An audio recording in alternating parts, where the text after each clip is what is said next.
Mukunda jewellery మొట్టమొదటి factory outlet హనుమకొండలోనే అతిపెద్ద jewellery mart December 14న గొప్ప ప్రారంభం. నమస్తే రమగారు. నమస్తే జయ. రమగారు, సంకటహర చతుర్థి దీని యొక్క విశిష్టత, ఆ రోజు అసలు మనము ఆచరించాల్సిన విధి విధానాలు, ప్రత్యేకమైన పూజలు అందరూ చేసుకోవచ్చా, ఏంటి రమగారు అసలు? ప్రతిసారి మాట్లాడదాం జయ. మనం ప్రతి సంవత్సరం వినాయక చవితి అప్పుడు ఇది చెప్తూ ఉంటాం. సంకటహర చతుర్థి అంటే నెలకి 2 చవితులు వస్తాయి. మనం ఎట్లా వెళ్తాం, మన కాలం ఎలా నడుస్తుంది, మంది డేట్ల ప్రకారం పోతుంది. అవును, 1, 2, 3, 4 నుంచి 30 దాకా లేదా 31 దాకా, కొండకుతో 27, 28 దాకానే. అంతే అంతే. అయితే మన హిందూ దీని ప్రకారం, భారతీయ పాత విధానం ప్రకారం చాంద్రమానం నడుస్తుంది. ఈ చాంద్రమానం అంటే చంద్రుడి యొక్క కదలికలతో మన డే మారుతుందన్నమాట. తిథులు అంటాం వాటిని మనం. 28 ఇవి ఎట్లా పోతాయి? 28 కాదు, పోనీ 29, 30 చేసుకుందాం దాన్ని. పాడ్యమి నుంచి మొదలు పెట్టుకుని పౌర్ణమి దాకా 15. ఓకే. అక్కడి నుంచి 16వ రోజు నుంచి మళ్ళీ పాడ్యమి నుంచి మొదలు పెట్టుకుని అమావాస్య దాకా. ఓకే. ఇట్లా మన తిథులు నడుస్తూ ఉంటాయి. ఇందులో ప్రతి నెల 2 పాడ్యములు రావాలి, 2 విధియలు, 2 తదియలు, 2 చవితులు, 2 పంచములు, 2 షష్ఠులు, 2 సప్తములు, అన్ని 2 రావాలి. అవును.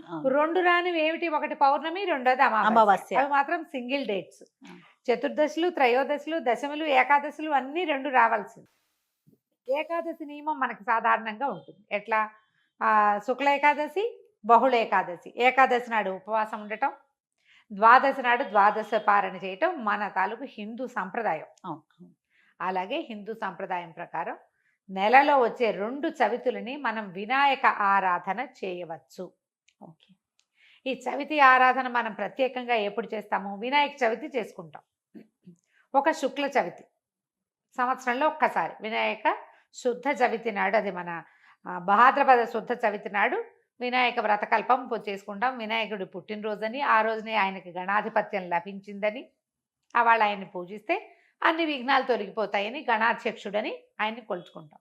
అలాగే ప్రతి నెల వచ్చేటువంటి కృష్ణ చవితి నాడు, బహుళ చవితి నాడు వినాయక ఆరాధన చేస్తే సమస్త విఘ్నాలు తొలగిపోతాయి అనేది ఒక ప్రత్యేకమైన నియమంగా చెప్తారు. ఓకే. ఈ నియమాన్ని మనకంటే ఎక్కువగా తమిళులు పాటించేవారు. వాళ్ళు ఎక్కువ పాటిస్తారు. మనకి జాతకంలో కేతు ప్రభావం ఎక్కువగా ఉన్నా, ఏ పనైనా మొదలుపెట్టి ఎప్పటికీ అవ్వకపోతున్నా, పిల్లలు చదువుల్లో వెనకపడుతున్నారనిపించిన, దీనికి మన ఇంట్లో ఉండాలి వ్రతము నియమము ఏం లేదు. పెద్దవాళ్ళు చెప్పిందే చెయ్యాలి, మన ఇంట్లో లేకపోతే చేయకూడదు, అలాంటిది ఉండదు. సార్వజనీయమైన వ్యవహారం, ఎవరైనా చేసుకోవచ్చు. మనమే ప్రాబ్లమ్స్లో ఇరుక్కుంటున్నాం. ఏ పనైనా మొదలు పెడితే అవటం లేదు, అన్ని అడ్డంకులే దానికి. ఓకే. వ్యాపారాలకి, చదువులకి, ఇంట్లో ఏదైనా వస్తువులు తరచుగా పాడైపోవటం, ఇది కూడా జ్ఞాపకం పెట్టుకోండి. మిక్సీ రిపేర్ చేయిస్తావు, వెట్ గ్రైండర్ పడుకుంటుంది. దానికి ఏదో చేయిస్తావు, వాషింగ్ మెషిన్ ప్రాబ్లం వస్తుంది, అది అయిపోయింది, సూయింగ్ మెషిన్ పడుకుంటుంది. ఇట్లా రిపేర్లు చేస్తూ ఉన్న వాళ్ళు ఉంటారు చూడు.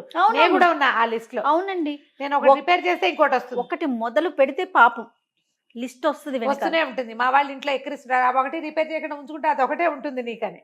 అట్లా ఒకటి వస్తుంది. ఏమీ లేవనుకో, మెళ్ళ పెట్టుకుంటే నల్ల పసలు కొలిసేనే టిక్కని విరుగుతుంది, ఆ పస విరిగిపోతుంది. నిజంగా నిజం రమ్మ గారు. చెవిదుద్దులు సీలలు విరిగిపోతాయి. కొంతమంది జాతకాలు ఉంటాయి చూడండి, ఒక వరుసగా వస్తాయి, ఆగితే మళ్ళీ ఆగిపోతాయి. 2 సార్లు 2 బంగారపు వస్తువులు అయినాయి. ఓ వారం ఏమో ఒక 15 రోజుల్లో ఒక మొదటి ఫోర్ట్నైట్ లో చెవిదుద్దు సీల బిళ్ళ విరిగి చేతిలోకి వచ్చింది, పొల్లేమో ఆ గొట్టంలో ఉండిపోయింది. ఇదేమిట్రా ఇలా అయింది, దీన్ని చేయించాలి అనుకుంటున్నా. సరిగ్గా 15 days తిరగగానే చిన్న గొలుసు ఒకటి పెట్టుకుంటాను నేను, హుక్ దగ్గర విరిగింది. దాన్ని రిపేర్ చేయించా, చెవిది ఈ గొలుసు విరిగింది. గొలుసు ఇంకా రిపేర్ చేయించలేదు, ఉంచారు. మళ్ళీ ఇంకోటి వస్తుందని. నెక్లెస్లు అవి లింకులు ఊడిపోతే ఏం చేస్తాను, అలా అనిపిస్తుంది నాకు. ఇలాంటి వాళ్ళు వీళ్ళందరూ సంకటహర చతుర్థి చేసుకోవచ్చు. సంకటహర చతుర్థి చేసుకుంటే బిజినెస్లో ఇబ్బందులు, చదువుల్లో ఇబ్బందులు, చిన్న చిన్న ప్రమాదాలు, ఇళ్లలో ఏ పని అనుకున్నా అవకపోటాలు, వీటన్నిటికీ సమాధానంగా ఉంటుంది. జాతకాల్లో అయితే మాత్రం కేతువు తాలూకు ప్రభావం ఉన్నప్పుడు, కేతువుతోటి ఇబ్బందులు పడుతున్నప్పుడు, గ్రహస్థితుల్లో కేతు ఉన్నప్పుడు కూడా మనం ఇది చేయమని చెప్తారు. ఏదైనా ఇంటి ప్రయత్నం చేస్తున్నప్పుడు ఆగిపోతుంది, అప్పుడు కొన్ని వారాలు మొక్కుకుని మనం కొన్ని నెలల పాటు చవితులు చేసుకోవచ్చు. ఈ చవితి చేసుకోవడానికి పెద్ద విశేషమైన చేత ఏమీ లేదు. సింపుల్ వినాయక పూజే. ఓకే. దీనికల్లా పగలు ఉపవాసం, చుక్కలు కనపడ్డాక భోజనం.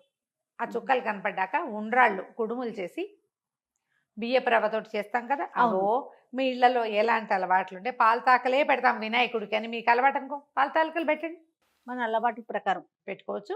కుడుములో ఉండ్రాళ్ళు ఆయనకి నివేదన చేసి నమస్కారం చేసుకుని చంద్రుని చూసి అన్నం తినేసేయచ్చు. పగలు ఉపవాసం ఉండే సంకష్టి అంటారు. మహారాష్ట్రియన్స్, కన్నడిగులు బాగా ఎక్కువ చేస్తారే? ఉంటారు. బాగా ఎక్కువ ఉంటారు. మన వైపు తక్కువ, కానీ మన వైపు కూడా ఇప్పుడు కనపడుతున్నారు బాగా. నాకు కూడా అలవాటు ఉంది, నేను చేస్తాం.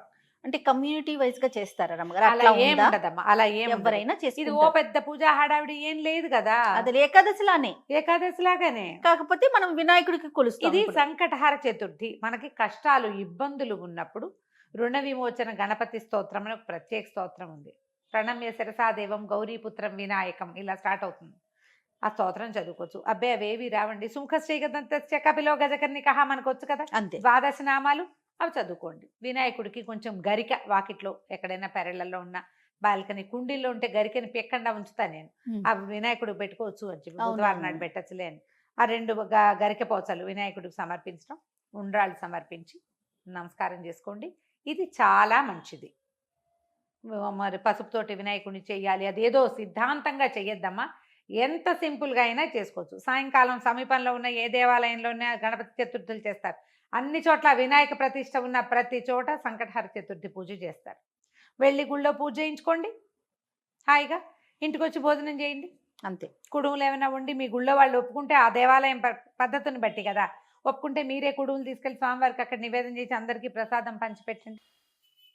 వినాయకుడికి ఒక చిన్న బెల్లం ముక్క నివేదన పెట్టడం ఒక అలవాటుగా చేసుకోండి. మనకి ఇలాంటి సమస్యలు ఉంటే కనుక తప్పకుండా కొంచెం బెల్లం నివేదన పెట్టడం, వినాయకుడి కోసం ఒక దీపారాధన చేయటం, దీపం పెట్టుకోవటం, దీపం పెట్టగానే వినాయకుడికి సంబంధించిన శ్లోకం చదువుకోవటం, ఓ బెల్లం ముక్క ఖచ్చితంగా నువ్వు పళ్ళు పెట్టు, పాలు పెట్టు, అవి ఏమైనా పెట్టుకో, వినాయకుడికి బెల్లం ముక్క పెట్టాలి. ఇలా నివేదన పెడితే మనకి చాలా సమస్యలు తీరుతాయి. ఇప్పుడు నవంబర్ 1 వచ్చినట్టుంది, అవునండి, అంతేనా? అవును. ఆ ప్రతి నెల చూసుకోండి, క్యాలెండర్లో ఉంటుంది. మీరు ఈజీ మెథడ్ ఏంటి, క్యాలెండర్లో నోట్ చేసి పెట్టుకోండి. ఇందులో మళ్ళీ ఒక స్పెషల్ ఉంది. మంగళవారాలు గనక ఈ చతుర్థి వస్తే చాలా విశేషం. అంగారక చతుర్థి అంటారు దాన్ని. అది చాలా విశేషమైంది. అది ఎక్కువ సమస్యలు తీరుస్తుంది, ఇంకా ప్రాబ్లమ్స్ తీరుస్తుంది.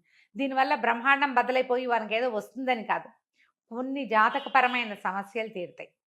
ఏ పనులు కానప్పుడు మనకు ఒక శాంతిగా ఉంటుంది. మనం ఈ పని చికాకు చేస్తే. తగ్గినా చాలు కదా చాలు. అమ్మగారు. చికాకు ఏదో తగ్గినా వచ్చి మీద పడక్కర్లేదు. జస్ట్ మనకు ఉన్న ఆ చికాకు, ఆ బాధ, మనసు శాంతిగా ఉంటే అదే చాలు. అదే చాలు, అంతకంటే ఆటోమేటిక్ గా సమస్యలు పరిష్కారం అవుతాయి. అవును, అలా చేసుకోవచ్చు. మంగళవారం చతుర్థి వచ్చిందనుకో ఇంకా కంఫర్టబుల్గా ఉంటుంది. ఒక 40 చేయొచ్చు. ఇవి 40 చేయొచ్చు, 21 చేయొచ్చు, 5 నేను 7 లెక్క పెట్టుకుని కూడా చేస్తా. ప్రతి నెల సంకటహర చతుర్థి నాడు పొద్దున్నే మా అక్కయ్య నేను ఒకళ్ళు గుర్తు చేసుకుంటాం ఇవాళ చతుర్థి అని. ఓకే. జ్ఞాపకం చేసుకుని మా ఇద్దరికి అలవాటు ఉంది. నాకు కొంచెం వినాయక ఇవి కూడా ఎక్కువ కదా, ఎక్కువ శ్లోకాలు చదువుకుంటాను. నేను చిన్నప్పుడు చదువుకున్న తొండమున ఏకదంతమును కూడా చదువుతారు రోజు. నేను నాకు అది అలవాటు. ఎవరి అలవాట్లు వాళ్ళవి కదా, మీరు అలవాటు చేసుకోండి. ఏదైనా ఇలాంటి సమస్యలు ఉన్నప్పుడు ఇట్లా చేసుకోవచ్చు. ఇది కొన్నాళ్ళు చేసి మానేయచ్చా లాంటి ప్రశ్నలు వస్తాయి ఎంతసేపు.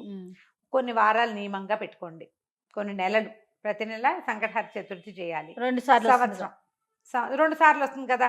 మీరు కృష్ణ చతుర్థి మామూలు చతుర్థి కూడా చేసుకోవచ్చు. లేదా నేను సంకష్టే చేస్తాను అంటే కనుక సంకష్టులు మాత్రమే చేసుకోవచ్చు, సంకటహర చతుర్థి మాత్రమే చేసుకోవచ్చు. ప్రతి నెల చేస్తే ఇప్పుడు సంవత్సరం చేద్దామని మొక్కున్నాం అనుకోండి, 12 అవుతాయి. ఒకవేళ మధ్యలో ఒక నెల పీరియడ్ వచ్చింది, ఆడవాళ్ళకి సమస్యలు వస్తాయి, ఇంకోసారి మళ్ళీ మొదలు పెట్టక్కర్లేదమ్మా, కంటిన్యూ చేసుకోవచ్చు. దీనికి మీరు ఈజీ మెథడ్ ఏంటంటే, ఇప్పుడు స్మార్ట్ ఫోన్లు వచ్చినాయి కాబట్టి స్మార్ట్ ఫోన్లో చూసుకుని పెట్టుకోండి డేట్లు.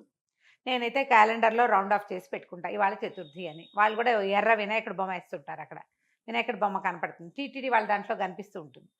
సో గుర్తుపెట్టుకుని ఆ రోజున మీరు చేయవలసింది ఏంటి, వినాయకుడికి సంబంధించిన స్తోత్రం చదువుకోవటం, గరిక 2 గరిక పోచలు తెచ్చి వినాయకుడికి సమర్పించడం, కొంచెం కుడుములో ఏవైనా నివేదన చేయటం, పగలు ఉపవసించి చంద్రుడు కనపడ్డాక దండం పెట్టుకుని భోజనం చేయటం చేసి చూడండి. మీకు చాలా ఇబ్బందులు తొలుగుతాయి. పెద్ద విశేషంగా ఏదో మాత్రం కాదు, మంచిది. మీకు ప్రధానమైనది ఏంటంటే ఇబ్బందులు తొలుగుతున్నట్టు కనపడుతుంది కనీసం. అది రైట్ అమ్మగారు. నమస్తే. నమస్తే.